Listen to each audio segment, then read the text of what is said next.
Geçen hafta vade verişimde vara inşallah pek Allah Teala'nın köklediğinden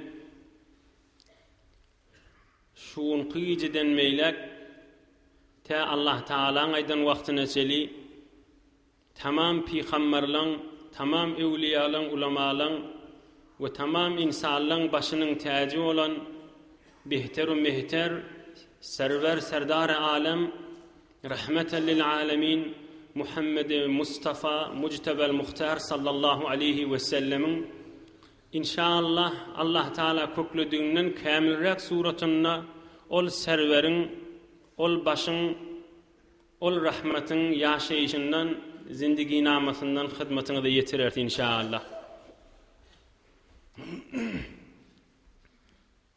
İnşallah neçe haftalar vakt çeker ona göre bir Resulullah sallallahu aleyhi ve sellemin yaşayışını bilmek ehemmiyeti var da bir kıysa üç mühim matlab bilmeli.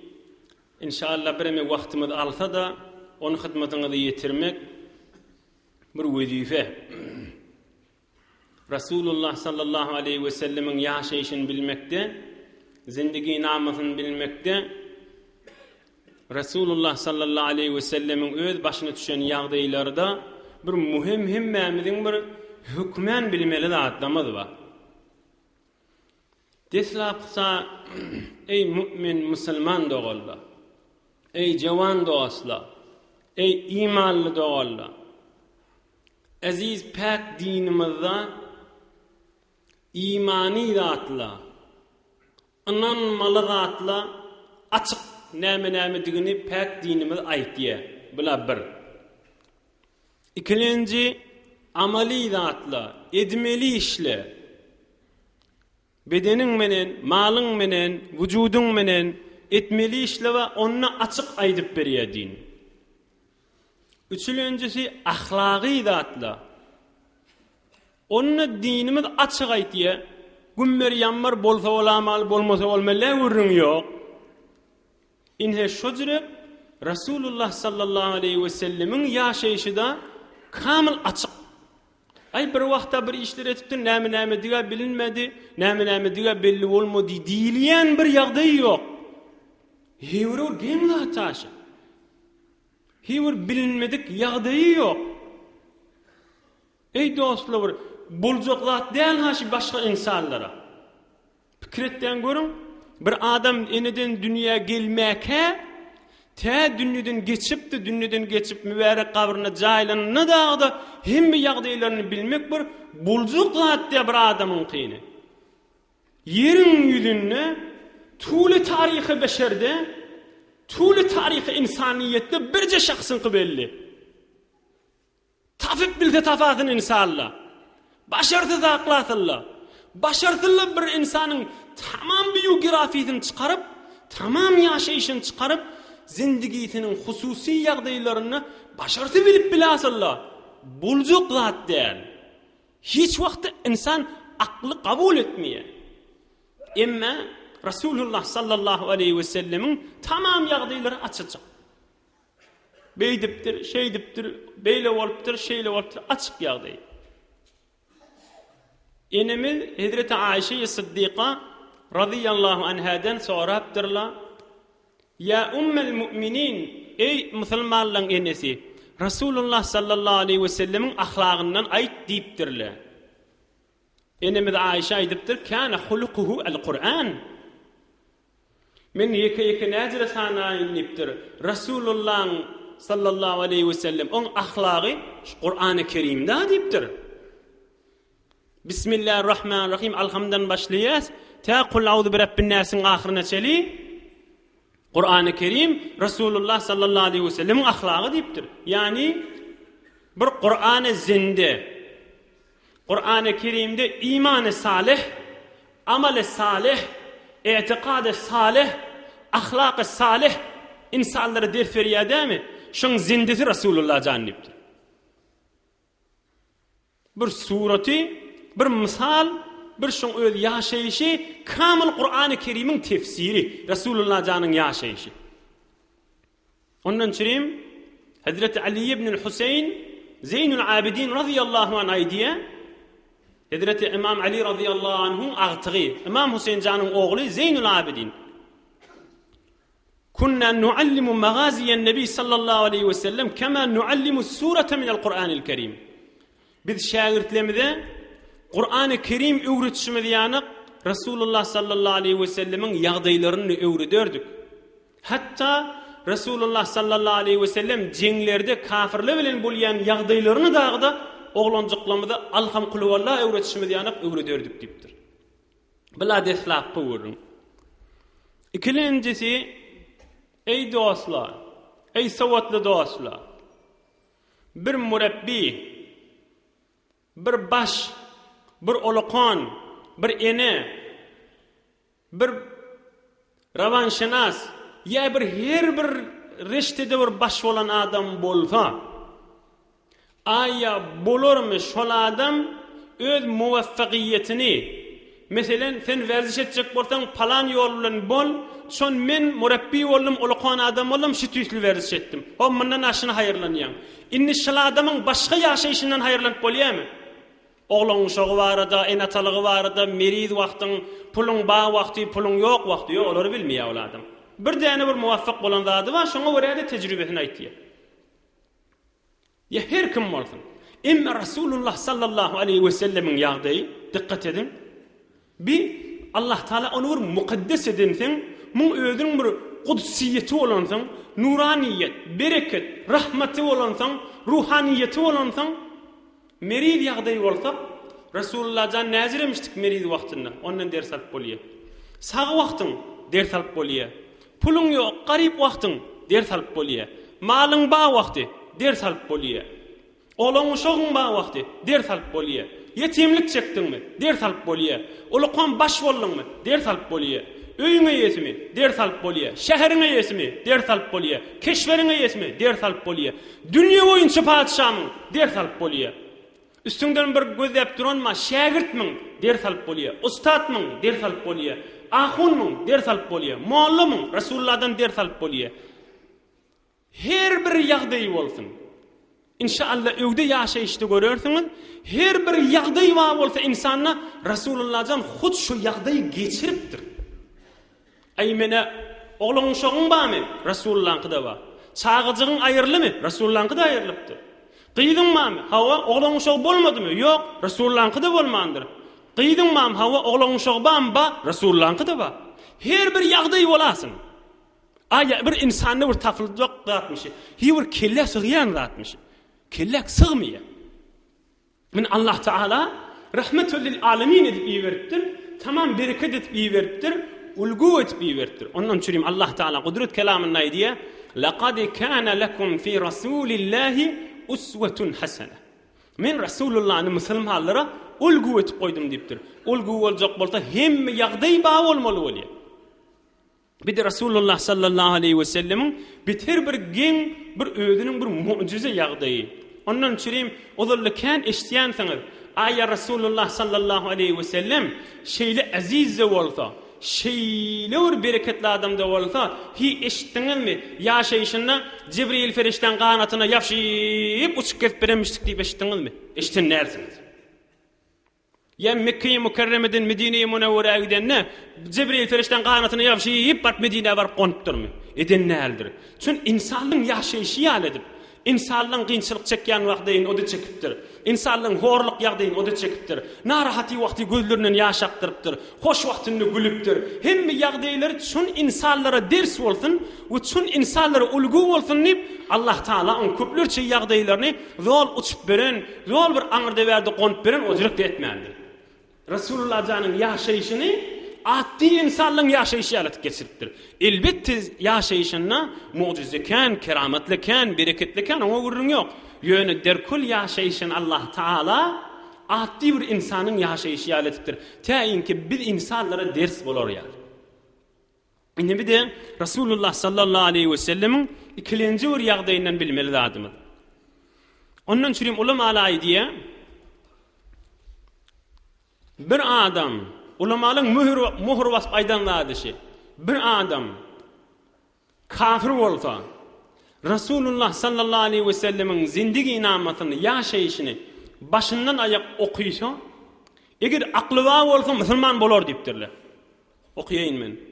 Siratun Nebi sallallahu aleyhi ve sellem تقتضي تصديق ثبوت نبوته وكونه خاتم الرسل ضرورة وتشهد بأنه رسول الله حقا. Eğer Resulullah sallallahu aleyhi ve sellemin yaşayışını bir adam insaf filan okuysa, kat'en ey Huday bir alem cihanın rahmeti olmalı, bir Hatemun Nebiyyin sallallahu aleyhi ve sellem bolmalı deyip boyun vermesi çaresi yok. Hükmen Müslüman olmalı olur. Eğer şu Resulullah sallallahu aleyhi ve sellemin zindigi naması, yaşayışından başka hiçbir mucizesi yok bulunmalsa, fakat zindigi namı diyen bir zatı kalanmalsa, şun ödünün uluqan mucize bolacaqdı, başka mucize bolmasa da. Emme üçüncüsü, bir de bir savatlı dostlardan çürüyüm mühim mesele. Her bir dinden, her bir yoldan, her bir mezhepten bolsun. Birci dene bir kadimi tarihten bir zadaydım. Birci dene ha.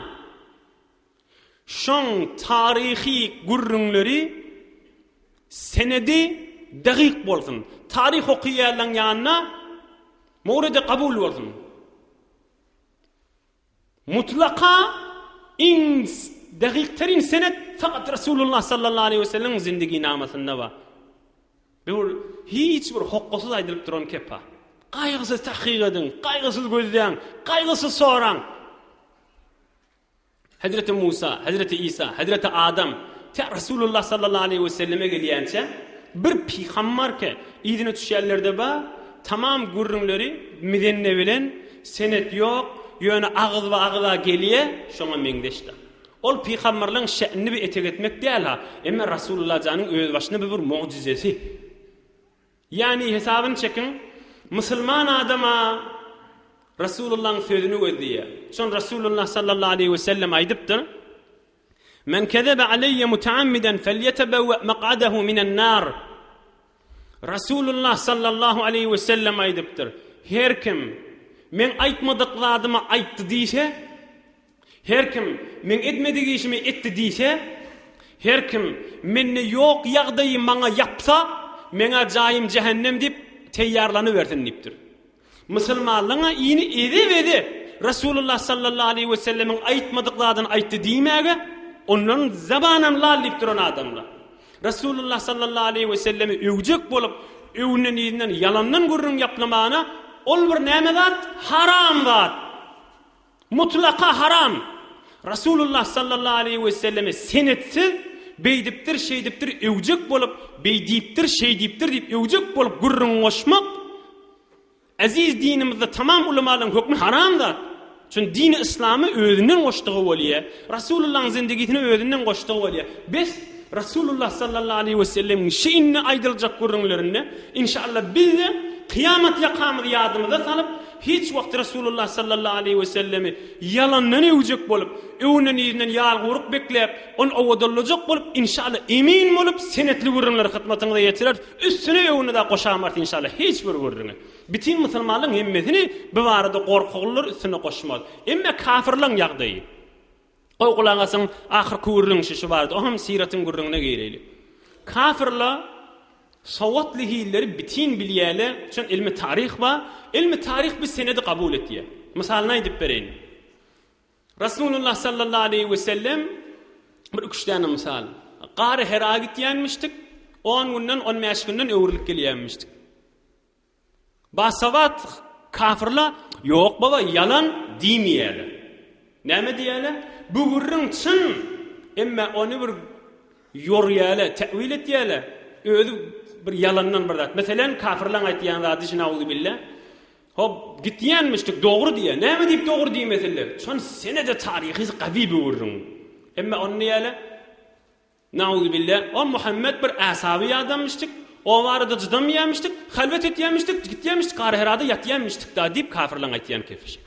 Bu yüzden yani şu kadar bizim senedimiz qavi yok baba yalan o cüre dağı etyenmiştik deyip başarmayala. Näme deyip senet qavi. İlmi tarih reddedip bilena. Biz bir adam yo bizatlı yalan neyse qat'an şoň ya sawady ýokdur ya akly ýokdur. Şol kafirlik kabul edip otymyny basawada adamlar. Ýöne meselen ýorýarlar. Ya meselen Cibril ferişte Rasulullah sallallahu aleyhi ve sellem geliye Kur'an-ı Kerim aýdýar, kafirligini qat'an kabul edýärler. Bolupdyr diýe. Ýöne haqiqaty ýok. Rasul Muhammed hiyali bolupdyr diýerler. Hiyalati bolupdyr diýerler. Gözüne bir zat görnüpdir, oham gelip owa aýdypdyr diýerler. Ine o kafirliň etip ýorşy. Yo, yalan diýmeýärler. Şon bitir senedi gawy. Eger yalan diýjek bolsalar, onu ilmi taryhy aýp bermeli bolýarlar. Bir de boljak zat diýer. Meselen Rasulullah sallallahu aleyhi ve sellem aýdýarlar, yo hiyalati bolupdyr diýerler. Onu ýorup bilen akla. Ya bir tovar insaflylar keplemeýär. Bir tovarlarda musulman bolupdyrlar. Bir tofarlarda puş zatlary şeýlekdiň ýorupdyrlar. Yalan diýseler, biýabrayçylyk. Oham ýöne ondan beter biýabrayçylyk ýorupdyrlar. Be her hal sihhati senede tarihi Rasulullah sallallahu aleyhi ve sellem dünýä boýunça binazir gaýgysyz hökmedi beriňiş kefde. Inni Rasulullah sallallahu aleyhi ve sellemin ýaşaýyşynda bir adam gowy inşallah hefte eşip dursaňyz Rasulullah'ın ýagdaýlaryny bilersiňiz. Rasulullah'a içerisine sahabalara mehabbetiniz artık kıyamet olabilen olmağa sebep bir. İkincisi Rasulullah sallallahu aleyhi ve sellem mucizelerini işlersiniz, önküden beter imanınıza takviyet. Üçüncüsü Rasulullah sallallahu aleyhi ve sellemin kıyınçılıkta sahabaları bilen, şagirdleri bilen, içerisi bilen horçılıkta bolyan ýagdaýlaryny işlep, önküden beter imanımızda qaýymdyr. Biz de kıyınçılıkta şijire bolmaly diýip dersalar. Rasulullah sallallahu aleyhi ve sellem şagirdleri bilen, sahabalar bilen, içerileri bilen bir-birini aňyrda bir mehabbet, aňyrda bir taawun, aňyrda bir arkalaşýanmyşlykle onu bilip mehabbetimizi artmaga sebep bolar. We bil ahire özümiz bilip içeriğimizde, dostluğumuzda da bir Rasulullah sallallahu aleyhi ve sellemin sirati zindigi namat ýaşaýyşyny aýdyp, ola da Rasulullah'ın mehabbetini tapmagyna sebep bolar inşallah. Rasulullah sallallahu aleyhi ve sellem Muhammed Mustafa Dədəsi Abdullah, qaqası Abdülmuttalib. Abdülmuttalib erti bilen daň bilen ýerden baryp ýortup gafyny qaqya Mekke-i Mükerremede diş ýorýanyň gafsyny. Diş ýorýan çykýa näme ey Mekkeň ulaqan baýary, ulaqan serweri, rengini ütkäpdir diýe. Sen bir baş adam, sen bir han adam, kethuda adam, sen rengini ütkemeli adam däde diýe.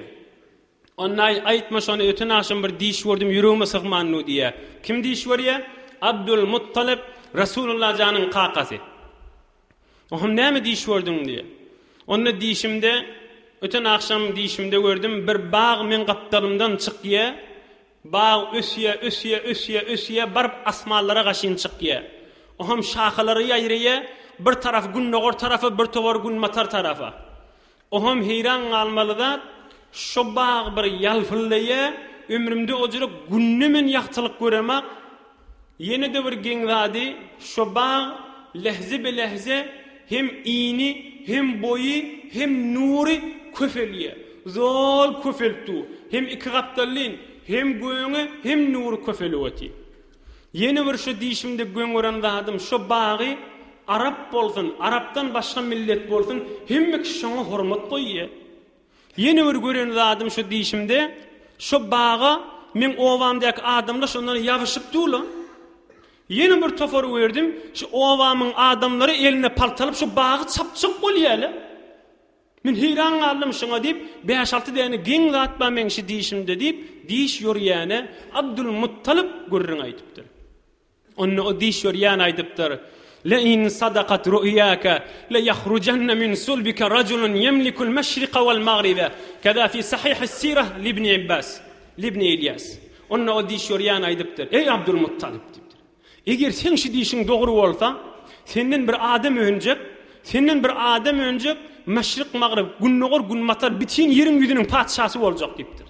Oham Abdülmuttalib gören dişime dogrudur diýip öz oglullarynyň biri, onan oglu wa, oglullarynyň biri şojurek bolarmy diýip hemişe gözleşip duranmyşdyk. Oglullarynyň biri ýeriň ýüzüniň padşasy bolarmy diýip. Habar ýok ol. Server serdar alem Rasulullah sallallahu aleyhi ve sellem aktığı ol gelecekliğinden. Ohun bu gurrun galiye imme abi zemzemin gurrunu. Abi zemzem suyu İsmailcan Peygamber oğlancık vaktinde o su çıkıya bile belli. Şu zamanla su çıkıya kan adamla hayırlanıya sonralarda bir ceng olup abi zemzem bükülli gömülüye. Sonram yüzlerce yıllap abi zemzemin kuyusu gömük bolya. Şon yirdidigin nada Arapla bilmeyemiştikler. Şayet mün yıllapdağı abi zemzem gömülü alam bolsun. Şon yirdidigin bilmeyemiştikler. Tayin ki Abdülmuttalib Resulullah sallallahu aleyhi ve sellemin kakası bir gece yatika dişinde biri gelip aytiya ya Abdülmuttalib ihfir tîbeh arasacağını qazib. Ohan bir Abdülmuttalib soruya sen tîbe diyenin näme arasacağını qaz diyenin näme dip. O da gittiye bir de oynuyor. Korkup bir adamlara aytiya bir düşünemizak diyeler. Ertakşam yine yat diye. Dişinde yine şol adam geliye, şol geliyen zat. Ya Abdülmuttalib, ihfir birrah, qaviyini qazib. Abi zemzemin atları habila. Arasani qazidi, inni qaviyini qazidi. Ey birra diyenin näme, qav diyenin näme düşündür deyiptir Abdülmuttalib. O da aytmany gidiptir. Üçüncü gece bolupdir. Yine yatıptır, dişinde geliptir. O gelen aydıptır. İhfir el-maznuna. Qatı bir erzişli zat ba Kâbe'nin yanına qaz şon deyiptir. Ey maznuna erzişli zat diyenin näme deyiptir. Ona çeli yine gidiptir. Dördüncü gece geliptir. Oham aydıptır ihfir zemzem. Oham aydıptır zemzemi qaz deyiptir. Ama Abdülmuttalib aytır zemzem näme? Zemzem la tunzef ebeden ve la tuzem tesqil hacicel azam. O nem zemzem suyu. Ol hiç vakti tökülmeyecek su. Bütün kıyamete çeli hacıları suwurt duracak su. Şonu qaz deyiptir. Onu yirdidigin bilemek deyiptir Abdülmuttalib. Onu falan yerde şu Kâbe'nin yerinde qarınçağında şu tadı öýü vardır. Qarınçalı giyir çıkıp durandır şu taýyny qaz deyiptir. O yana kana eline külen alıp on oğlunun fakat biri varmıştı. Karis diyen oğlu dünyaya geliptir. Häzir 9 oğlu yok o muga dünyaya gelmedik. Ama eline külen alıp oğlu bilen bile var. Külen vurmadır onunla. O van adamlar üyüşiptirler. Bir mescidi qazdırmaya sana deyiptirler. Ne diyorsun? Baş bollun da deyip. Yok men qazmalış tayinlen deyiptir. Aham ay qazdırmacak boluptur bile çekeleştir. Bir oğul bir ata. Aham Abdülmuttalib aydıptır. Hey Hudaya deyiptir. Can Allah'ım deyiptir. Eger bana 10 oğul versen deyiptir. Men bir dayağı olsam 10 oğlum olsa deyiptir. Şon birini Hudaya sen razı sürütün Kâbe'nin yanına damağın salayın men deyiptir. Ol İbrahim peygamber ýalygy diýipdir. Men damagyny salayn 10 oglumyň birini. Hulasa beýdip şey diýip meni owan adamlaryny gowy beýdip şey diýip hanlygy bilen, başlyklygy bilen, seýitligi bilen meni qazmaga durýar. Qadiýa gen qadim gömülen zatly çykýar o ýerinden zorunlap suw çykmaga durýar. Allahu ekber zemzem suw çykdy. Bütün adamlar da üýüşip bizde bunun hakkımız var. Bir İsmailcan Peygamberin biz zemzemi deyiptirler. Oham bana Abdülmuttalib yok deyiptir. Men fakat üstünden haberdar olup oturmalı. Bunu böyleşmeyes deyiptir. Yani mücevveri men özüm bolmaly.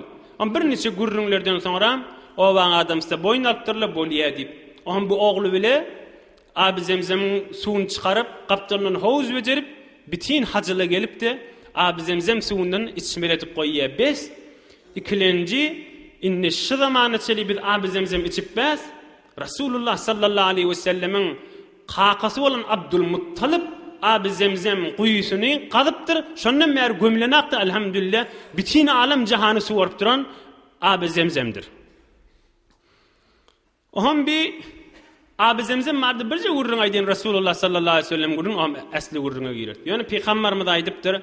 Ayetuma beynena ve beynel munafiqin ennehum la yetezalla'un min zemzem. Ravahul Bukhari ve İbn Majah. Resulullah sallallahu aleyhi ve sellem aydıptır. Biz menen münafıklan arasının alamatı şidir. Münafıkla abi zemzem içinde dağıtıp savulayanlarla deyiptir. Emmen Müslüman abi zemzem içinde qanıp doyup içiyandır deyiptir. Hoqqalı içiyanlardır abi zemzemden Müslüman adam. Emmen münafık adam şoň qarat aqtiqad ýok bolup dadaxana goýýanlar deyiptir. Bider abi zemzem mardy Resulullah sallallahu aleyhi ve sellem aydan sözi. Hulasa innoň eýesi Abdülmuttalib boldy. Emma Abdülmuttalib nezretdi. 10 oglum bolsa Hudaý maňa 10 ogul bolup berse, şoň biriniň damagyny çaljak diýdi. Hamza, Abbas, Ebu Talib, Ebu Leheb, Harith, Zübeyir ve başka oğlanıncısı Abdullah dünyaya geliyor. Resulullah sallallahu aleyhi ve sellemin dədəsi. Ohum oğulların bir gün üyüşürüye, can oğulla, mene odol, şol abizimizim qazıcaq bolamda, birime qiyinçilik çekensem bir nezir ettim, on oğlumun birini damağını salacak dedim, Huda için, men onu bitirecek deyiptir. Merde adammıştık da Abdülmuttalip'ti.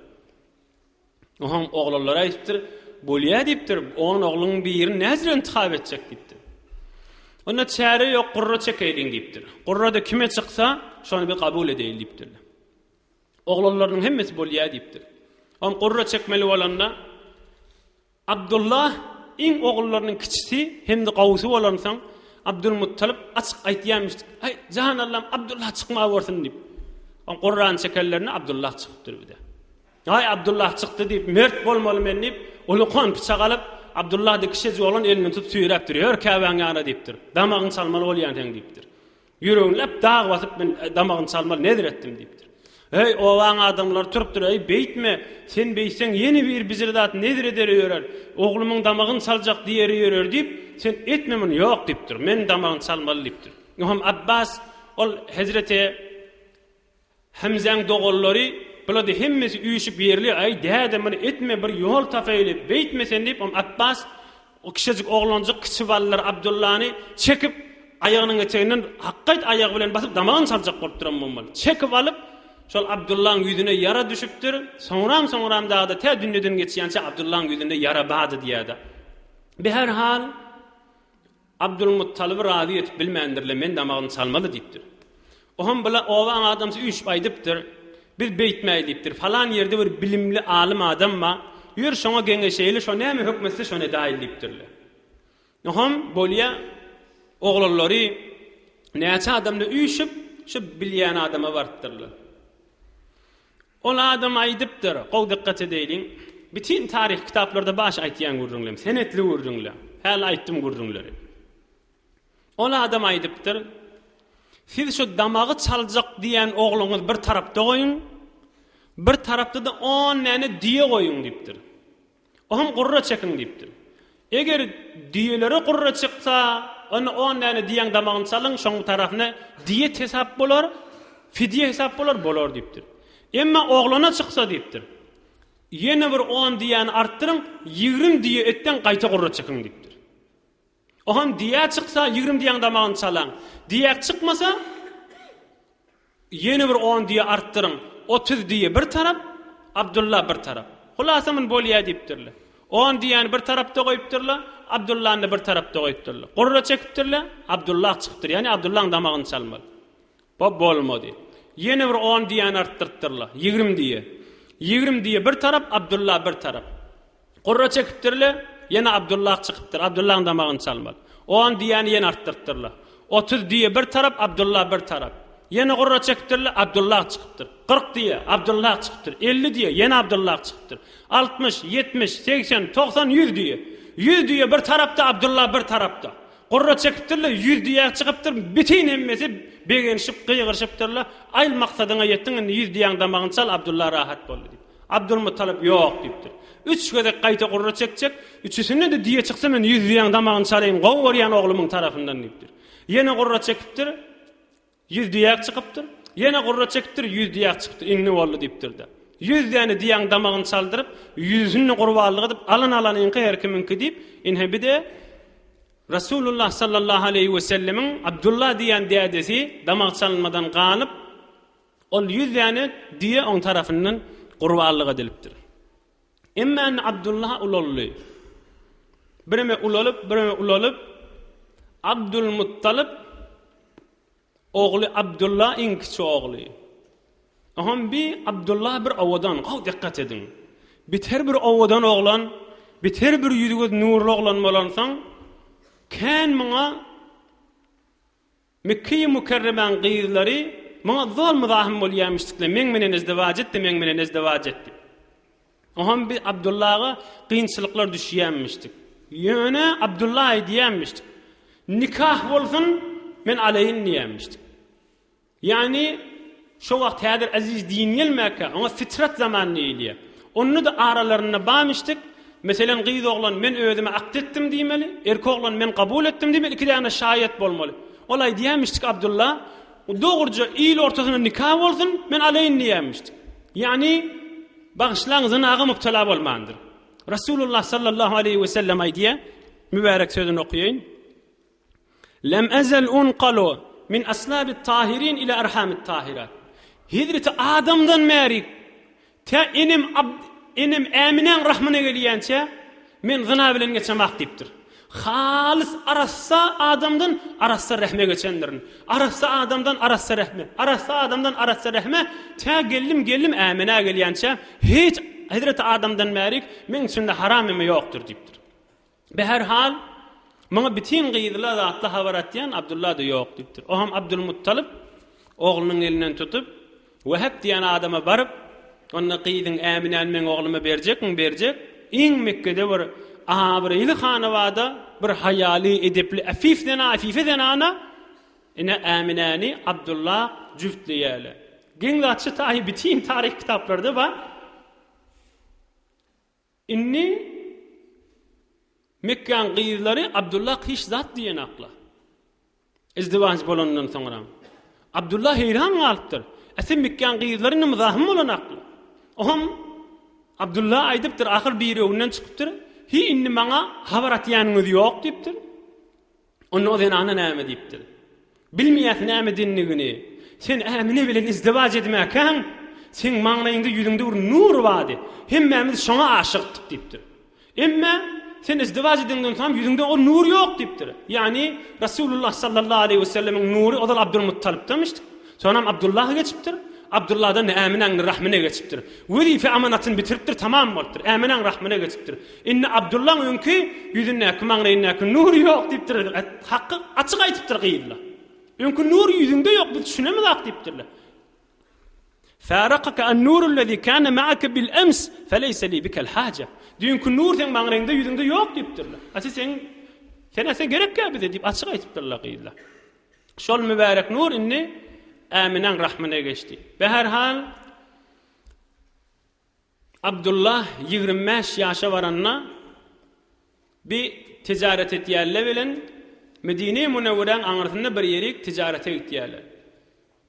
O ham ýolla meridli ya Abdullah Rasulullah sallallahu aleyhi ve sellem gowrede Äminen gowresini Abdullah da 25 ýaşynda ýolla merid bolýar. Rasulullah sallallahu aleyhi ve sellemin dädesi. Omol kerwennäkiler diýe sen häzir ştada gal Mekke-i Mukerremäge barýançak 400-500 kilometr we gaýtam helak bolarsyň. Abdullah da gow diýe.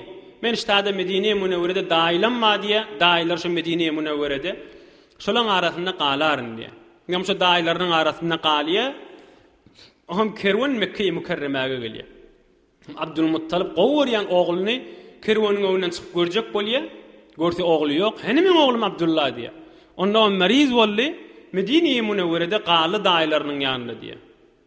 Aham o uluqorrak, daýawrak oglunyň mirini iýberýär. Bar ol ballygynyň ýagdaýyndan habarly boluň diýip Medine-i Munawwarege. Aham o da gelip görse Abdullah dünýeden geçipdir, tamam bolupdyr. Aham şondan iýine öwürlük gelip Mekke-i Mukerreme habar berýär. Abdülmuttalib'in iň körfe ogly Abdullah Medine-i Munawwarede jaýlanypdyr. Rasulullah sallallahu aleyhi ve sellemin şäherine dünýeden geçipdir. Abdülmuttalib dogalary hemmes bitin bir narahatçylyk bolýar. Inni Rasulullah sallallahu aleyhi ve sellemin amanaty Abdullah'ın wezifesi tamam boldy. On atalyk inni terbiýetini boyun almak gerek däl. On terbiyeti Allah Taala meni özüm terbiyet berjek. Eddebeni Rabbi fe ahsene te'dibi. Men Hudaý terbiyet berdi. Men terbiyetimde yerine getirdi dip Rasulullah sallallahu aleyhi ve sellem aýdýar. Oham hulasa Abdullah da dünýeden geçýär. Rasulullah sallallahu aleyhi ve sellem de Äminen gowresinde.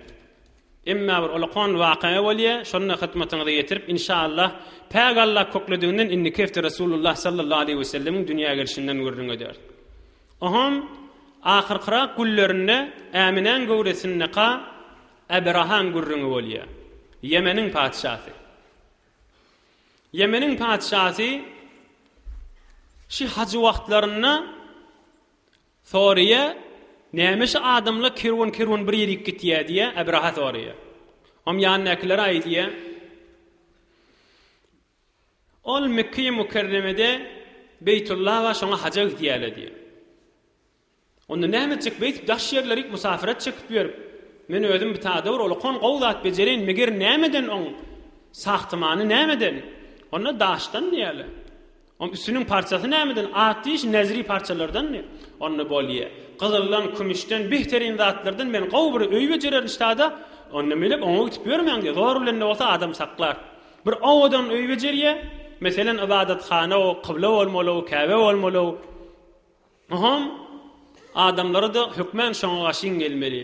Bir näçe adamlary da kireyne tutup goýup, şoň maşyny ibadet etip durmaly. Meselen şoň maşyny etjek işlerini etmeli. Ve her hal bir umur jowan oğluň beri gayret edip bolmaz mundan kıbla bolan boljakmy diýip bir un hiç kim habary ýokka bir heýwanyň eçegelerini, aşgallaryny barıp şoňa goýup otlaýar ýankyny. Abrahan salandy. On Abraha näme habar diýe? Onu ýanyňdakiler aýdýar. Ol Mekke-i Mukerreme gitýärleň beri sen bir ýagdaýyny kabul etmeýäsip onu otlapdyr diýe. Onu men hükmen şon dargadaryn diýe. Şol öýü Kabe-i Muazzamany, Beytullahul Haramy, Mekke-i Mukerremedäki bütün musulmanlaryň kıyamata çelişi mahal hemişe kıblany dargadaryn diýip. Oham 60.000 goşun ýygyna, oham ulukon Araplan gorkýan zady fiilmişdik. Näçe min fiil ýygnap, ulukon fiilli Mahmud diýen bir fiilleri wa, ýeriň ýüzüniň ulukon fiilli öýler aýtýanmışdykle, şoň mene minipdi bitin gaýtýarlar da bäri. Ýolla kan Arapla jihad etýärler. Beytullahul Haramy ýykjak bolýar diýip hemmelerini gyryp Abraha basýar olar. Oham gelýärler Mekke-i Mukerremeň ýakynjak ýerine düşýärler. Oham Abraha bir adam ýeberýär. Barş owan ýaşulysyna aýt. Eger wurşsa bir tarafy basýas oňa wurun ýok. Ýok bir wurş dik gelemedi. Bir fakat şi Ka'bany ýykjak, ohanda gitjek başga etjek işimiz ýok diýip. Oham ol aradaky hem muterjim hem aradaky adam gelýär. Owan ýaşulysy kim? Abdulmuttalib diýer. Rasulullah sallallahu aleyhi ve sellemin qaqasy. Şo wagtda bamışda qaqas. Oham Abdulmuttalib aýdýar, näme aýdyberim? Onda şi Ka'bany ýykjak diýip Abraha gelweti, goşun keşi etipdir, leşker keşi etipdir diye. Hay ondan çyrim näme? Azat diye. Ýönemin 200 tane diýem alpdyrlar diye siziň serwazlaryňyz Abrahan serwazlar. Şu 200 diýemi berseler diye, başga zat meni işim ýok diye. Aradaky adamyň fikri harap bolýar. Näme diýen sen diye? Aýtjak zadyň gel Abrahan özüne aýdaga diye. Aham Abraha gaşyn getirýär. Şo wagtda Abdulmuttalib 100den geçipdir ýaşy. Ulukon bir haybatly, onu da daýaw görüňde bir awadan adammışdy. Abraha görüp bir awadan haybatly adam maňa hormat goýup oturup düşüp oň menen bileje Abdulmuttalib ben bir düşüpde turýar. Om ýanyňdaky muterjimde aýtdyrýar, hajaty näme, muň maksady näme diýe. Onu Abdulmuttalib aýdýar, sen serwazlyň men 200 tane diýem alypdyr diýe, men diýem ber diýe. Om Abraha aýdýar, "Oy näetdiň muny ýoýduň da" diýe. Men seni göremde, sen bir ulukon adam, haybatly adam, aýşy Ka'bany ýykmasana diýsen, mene ýok ýykjak diýmäge utanaryn diýip içimden şey diýetin. Sen bu Ka'bany görüň etmen diýen görüň edýätin ha diýe. Hem biziň eşdiýän görüňleme Ka'baň döwründäki Araplar Ka'bany gowurýar, dinni gowurýar, imanyny gowurýar diýip sen diýeni sorabatyň, aklyň salymmy sen garry diýipdir. Onu Abdulmuttalib aýdypdyr. Ana rabbul ibil ve inne lil beyti rabban sayamnahu ente ve zak. Abdulmuttalib ulukon adam bolup aýdypdyr. Men küýdäni diýem, men wezifem diýen saklamak diýipdir. Ol öýüň öz eýesi we öz saklar diýipdir. Onu saklamak men wezifem däl diýipdir. Men küýdäni diýenmir, men mular saklamak wezifem diýipdir. Hala Ka'be diýipdir, ýoluň açyk diýipdir. Abraha aňta-taňta bolupdyr. Aham Abdulmuttalib Mekke-i Mukerremedäki adamlara aýdypdyr, hemmäňe daşary çykyň, çöle çykyň, Hudaý çagyryň. Bu taýlarda durmaň, gaýtam size de bir edam masala diýipdir. Aham öýde de ýany ulukon adam alyp beýikrak ýerde pakyr gözläp oturup durda mujawwir adam gidesi gelmeýän bolmaly. Olar da ýykar ýykmaz bir da bolar diýip Allah Taala'dan umydy barmyşdy. Oha min ogramakçy bolanlaryna şol Mahmud diýen ulukhan fiil biturana oham kellesine ulukhan tokmak bilen hüttük bilen bay wurtlarla turajak bolup turanak diýip. Eteginden gergenek diýip sofanyň elinek agaçlar. Şoň demirden hili barmyşdyk, naýdan barmyşdyk. Bay şoň ennamyny dürtüp, ennamyny şonu çümdürüp, ennamyny ganatyp dyrlaýan fiilim. Onda da turanak diýip. Ahir fiilin öňünden bar turup dyrla ýygyna gaýtyrjak bolup, fiil turup ýorgala berdir, ýorty berdir, Käbe tarapda ha başga tarafa. Emma öňüne geçip Käbe tarafa ogratjak bolanlaryna ogranak ýöne çöküş berýän bolmaly. Bu fiilin üstünde elbetde bir gerek zatlary, muhim zatlary ya Abraham zatlary bolmaly, bir gitmede gelişigi ýok bolmaly. Bay aňry bäri tamamen namjan wurup burqana typtyrlayan Mahmud fiilin ogratjak bol, o da ogramandyr. Şeyh duruşlaryna Allah Taala kudret kelamında ayet ya auzu billahi mineşşeytanirracim bismillahirrahmanirrahim. Alam tara keyfe faala rabbuka bi ashabil fil alam yec'al keydahum fi tadlil ve arsala aleyhim tayran ababil termihim بحجارة من سجيل فجعلهم كعصف مأكول الله أكبر رسول الله صلى الله عليه وسلم الله تعالى أيديه ألم ترى كيف فعل ربك بأصحاب الفيل görmedin mi, eşitmedin mi? Ahlem cihanın haberi oldu. Fiileyeler Ebrehe ve 60 min leşkerini ettim. Ve ersele aleyhim tayran ebabil. Bölük görülmedik kuşları iyi verdim. Ayaklarına daşva ve ersele aleyhim tayran ebabil. Süntlerine ve ayaklarına termihim bihicaretin min siccil. Pişirilip kırgın daşva ayaklarına ve süntlerine. Fecealehum ka'asfin me'kul. İlen saman ýalydyp olar dargatdy diýipdi. O ham gelip ýan goşla, inni fiil ogramanny oka, on goşla gelakana üstülerine ýagdyryp berdirler. Ýöne bitin bir guryp, iýilip, dargap, telek bolup giden saman ýanak bolup, bitin 60 min leşker şu taada dargap ýykylyp galypdyrlar da hemmesi. Inhebide Abraham amul fiil bitin alem jahanna be husus Araplar arasynda fiil ýyly diýip İnha Rasulullah sallallahu aleyhi ve sellem'in dünya gelecek yakınlarının alamatı olup bir iyiliğe bitin halkı bir gurrun olsun Mekke'ye mükerremede gün oluptur deyip Rasulullah sallallahu aleyhi ve sellem'in dünya gelmesinin mukaddemesi oluptur. Hudayi Teala Rasulullah sallallahu aleyhi ve sellem ve içerileri ve sahabe şagirdlerinin muhabbetini bitin kalbimizde koysun inşallah. İnşallah inni keyfte Rasulullah sallallahu aleyhi ve sellem'in dünya gelişi ve İrak kokkulluğundan inşallah hizmetine de yetirer. Bir alhamd kul vallah Suriye felagu nas okuyup inşallah ötürlüğün ruhuna bahşet dua eder okuyuver.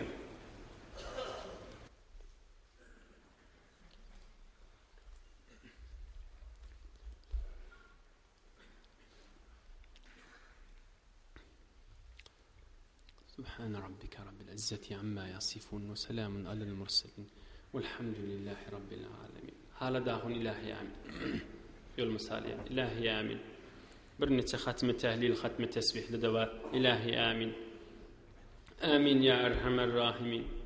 İçeride dışarıda ulağa salla.